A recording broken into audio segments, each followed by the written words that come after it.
নমস্কাৰ, আপোনালোক সকলোকে পুনৰবাৰ স্বাগতম জনাইছোঁ জীৱনৰ ৰংবোৰৰ অন্য এটা ব্লগলৈ। আৰু আজি দিম আপোনালোকক এটা বেবী ফুড ৰেচিপি। আজি চিৰাৰ এটা ৰেচিপি দিম আপোনালোকক, যিটো আপোনালোকে আপোনালোকৰ শিশুসকলক 7 মাহৰ পৰাই খুৱাব পাৰিব।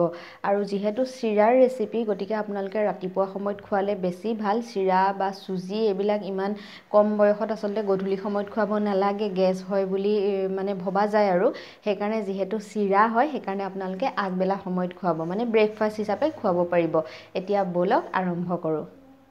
এইফালে এয়া মই প্ৰথমতে কুকাৰটো গেছত বহাই লৈছোঁ। তাতে এয়া ধুনীয়াকৈ ধুই পেলাই টুকুৰা টুকুৰকৈ কাটি লৈছোঁ অকণমান গাজৰ আৰু অকণমান মিঠা আলু আৰু লগতে 2টা খাজুৰি।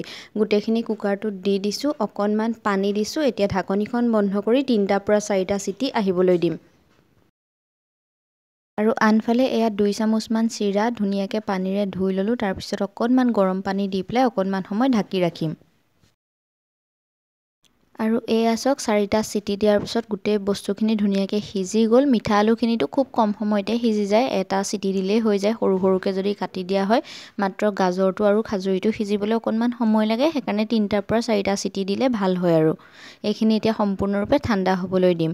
আৰু সেইখিনি ঠাণ্ডা হোৱালৈকে এইফালে দেখিছেনে চিৰাখিনি কোমলি গ'ল। চিৰাখিনি মই হাতৰ সহায়তে এনেকৈ অকণমান ভাঙি ল'ম। আপোনালোকে ইচ্ছা কৰিলে পূৰা মিহিকৈও ভাঙি দিব পাৰে বা মিক্সিটো পিচি দিব পাৰে। আৰু এতিয়া এইখিনিও এয়া হাতেৰে চুব পৰাকৈ ঠাণ্ডা হৈ গ'ল। এই গোটেইখিনি মই ধুনীয়াকৈ এনেকৈ হাতৰ সহায়তে অকণমান ভাঙি ভাঙি দিম। আৰু খাজুৰিৰ গুটিটো আৰু বাকলিখিনি এনেকৈ এৰুৱাই দিম। তাৰপিছত গোটেই বস্তুখিনি হাতৰ সহায়ত এনেকৈ একদম ধুনীয়াকৈ মোহাৰি পেলাম, যাতে অকণমানো গোটা নাথাকে। তাৰপিছত এইখিনি মই গেছত আকৌ বহাই দিছোঁ। আৰু গেছত বহোৱাৰ পিছত ইয়াতে মই পিটিকি ৰখা চিৰাখিনি দি দিছোঁ। একেবাৰতে গোটেইখিনি নিদিওঁ, অকণমান বাৰু মোৰ সৰহ হ'ব নিচিনা লাগিছে, সেইকাৰণে অকণমান ৰাখি দিছোঁ, গোটেইখিনি দিয়া নাই। ধুনীয়াকৈ মিক্স কৰি দিছোঁ। আৰু চিৰাখিনি দিয়াৰ পিছত যিহেতু এইখিনি শুকাই গৈছে, সেইকাৰণে আৰু অকণমান পানী ইয়াতে যোগ কৰিছোঁ। গোটেইখিনি মিক্স কৰি দিছোঁ। আৰু এয়া লগতে মই দি দিছোঁ অকণমান গাখীৰ।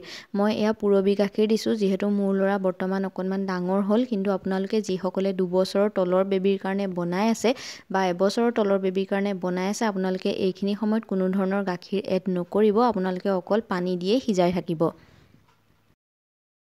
আৰু এয়া অকণমান উতল এটা অহাৰ পিছত ইয়াতে মই দি দিছোঁ অকণমান ড্ৰাই ফ্ৰুটছ পাউডাৰ। এইখিনি মই ঘৰতে গুড়ি কৰি ৰাখিছিলোঁ, আপোনালোকৰ ঘৰতে ড্ৰাই ফ্ৰুটছ কিনি আনি গুড়ি কৰি ৰাখি থ'ব পাৰে। এইখিনি ইয়াতে দি পেলাই ধুনীয়াকৈ মিক্স কৰি দিম আৰু একদম ধুনীয়াকৈ এইখিনি উতলিবলৈ দিম।